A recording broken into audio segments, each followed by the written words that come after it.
ಭಾಳ ಮುಖ್ಯವಾಗಿ ಏನೊಂದು KPSC ಹಗರಣಗಳು ಸತತವಾಗಿ ಯಾವೊಂದು ಸಂಸ್ಥೆಯಿಂದ ಒಂದು ಯುವಕರಿಗೆ ಮತ್ತು ನಾಡಿಗೆ ಒಂದು ಭರವಸೆ ಸಿಗಬೇಕಾಗಿದೆಯೋ ಆ ಸಂಸ್ಥೆಯಿಂದ ಆ ಸಂಸ್ಥೆ ಮುಖ್ಯಸ್ಥರು ಅಲ್ಲಿ ಏನೊಂದು ಸದಸ್ಯರಾಗಿ ನೇಮಕ ಆಗಿರುವಂಥ ವ್ಯಕ್ತಿಗಳು ಮತ್ತು ಅಲ್ಲಿನ ಸಿಬ್ಬಂದಿಗಳ ಭಾಳಷ್ಟು ಅಧಿಕಾರ ದುರುಪಯೋಗ ಮಾಡಿಕೊಂಡಿರೋಂಥದ್ದು ನಾವೆಲ್ಲ ನೋಡಿದ್ದೀವಿ, ಕೇಳಿದ್ದೀವಿ. ಸತ್ಯವು ಹೊರಗೆ ಬಂದಿರುವಂಥದ್ದು ಇದೆ. ಏನೊಂದು ಅಲ್ಲಿ ಭ್ರಷ್ಟಾಚಾರ, ಅಧಿಕಾರ ದುರುಪಯೋಗ, ಮನ ಬಂದಂತೆ ನೇಮಕಾತಿಗಳನ್ನು ಮಾಡ್ತಿರೋವಂಥದ್ದು ಇವೆಲ್ಲ ನೋಡಿರೋವಂಥದ್ದು. ಹಾಗಾಗಿ ಇದರ ಹಿನ್ನೆಲೆ ಇರುವಂಥ ಹಣ ಪಡ್ಕೊಂಡು ಭ್ರಷ್ಟಾಚಾರ ಮಾಡಿಕೊಂಡು ಏನೊಂದು ನೇಮಕಾತಿಗಳಾಗ್ತಿತ್ತೋ ಈ ದಿಕ್ಕಿನಲ್ಲಿ ಇವತ್ತೇನು ಇಡೀ ರೈಡ್ ಆಗಿದೆಯೋ ಇದು ಒಳ್ಳೆ ಬೆಳವಣಿಗೆ, ಒಳ್ಳೆಯದು. ಭ್ರಷ್ಟಾಚಾರ ನಿರ್ಮೂಲನೆ ಆಗಬೇಕು, ಒಂದು ಪಾರದರ್ಶಕವಾಗಿ ನೇಮಕಾತಿಗಳಾಗಬೇಕು, ಭ್ರಷ್ಟಾಚಾರ ರಹಿತವಾಗಿರಬೇಕು, ಸ್ವಜನ ಪಕ್ಷಪಾತದಿಂದ ದೂರ ಇರಬೇಕು, ಏನೊಂದು ಮೆರಿಟ್ ಆಧಾರಿತವಾಗಿ ನೇಮಕಾತಿ ಆಗುವಂಥದ್ದಾಗಬೇಕು. ಇದಾಗಲಿಕ್ಕೆ ಈ ರೀತಿ ಸತತವಾಗಿ ಈ ಸ್ವಚ್ಛಗೊಳಿಸುವಂಥ ಕ್ರಮ ವಹಿಸುವಂಥದ್ದು, ತನಿಖೆ ಆಗುವಂಥದ್ದು, ಇಡಿ ಈ ರೀತಿ ಎಲ್ಲ ಸತತವಾಗಿ ನಡಿಬೇಕು. ನಡೆದು ಈ ಸ್ವಚ್ಛಗೊಳಿಸುವಂಥ ಕೆಲಸ ಆಗಲಿ, ಒಳ್ಳೆಯದು. ಏನೆಲ್ಲ ಯಾರೆಲ್ಲ ಹಿನ್ನೆಲೆಯಲ್ಲಿದ್ದಾರೋ,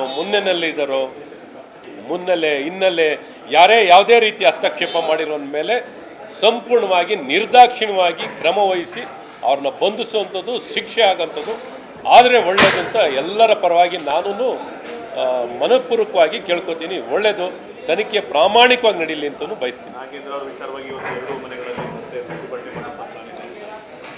ಏನು ರಾಜಕೀಯದಲ್ಲಿ ಈ ಕಾಂಗ್ರೆಸ್ ಪಕ್ಷ ಎಲ್ಲವನ್ನು ಬಿಟ್ಟು ನಿಂತಿರೋವಂಥದ್ದಿದೆ. ಏನು ಮಾಡಿದ್ರೂ ಜಯಿಸ್ಕೋತೀವಿ, ಏನು ಮಾಡಿದ್ರೂ ನಡೆದು ಹೋಗುತ್ತೆ.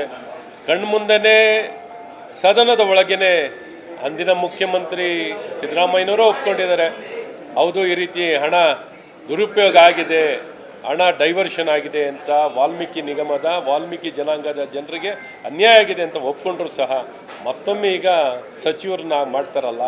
ಇನ್ನು ತನಿಖೆ ನಡೀತಿದೆ, ತನಿಖೆ ಮುಗ್ದಿಲ್ಲ. A1 ಇದ್ದಾರೆ ಇಡೀ ಚಾರ್ಜ್ ಶೀಟ್ನಲ್ಲಿ.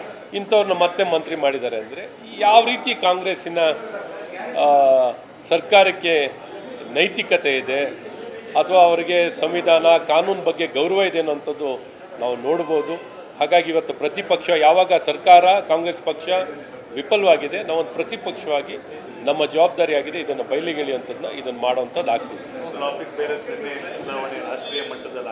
ನಾನು ನೂತನವಾಗಿ ಪದಾಧಿಕಾರಿಗಳಾಗಿರೋರಿಗೆಲ್ಲ ನಮ್ಮ ರಾಷ್ಟ್ರೀಯ ಭಾರತೀಯ ಜನತಾ ಪಾರ್ಟಿಯ ನೂತನ ಪದಾಧಿಕಾರಿಗಳಿಗೆಲ್ಲರಿಗೂ ಅಭಿನಂದನೆ, ಸ್ವಾಗತಿಸ್ತೀನಿ. ಒಳ್ಳೆಯದು, ಹೊಸೊಬ್ಬರಿಗೂ ಒಂದು ಅವಕಾಶ ಆಗಿ ಒಂದು ಹೊಸ ಪದಾಧಿಕಾರಿಗಳು ಒಂದು ದೊಡ್ಡ ಸಂಖ್ಯೆಯಲ್ಲಿ ಎಲ್ಲ ರೀತಿ ಎಲ್ಲ ಭಾಗಕ್ಕೂ ಅವಕಾಶವನ್ನು ಮಾಡಿಕೊಟ್ಟಿದ್ದಾರೆ.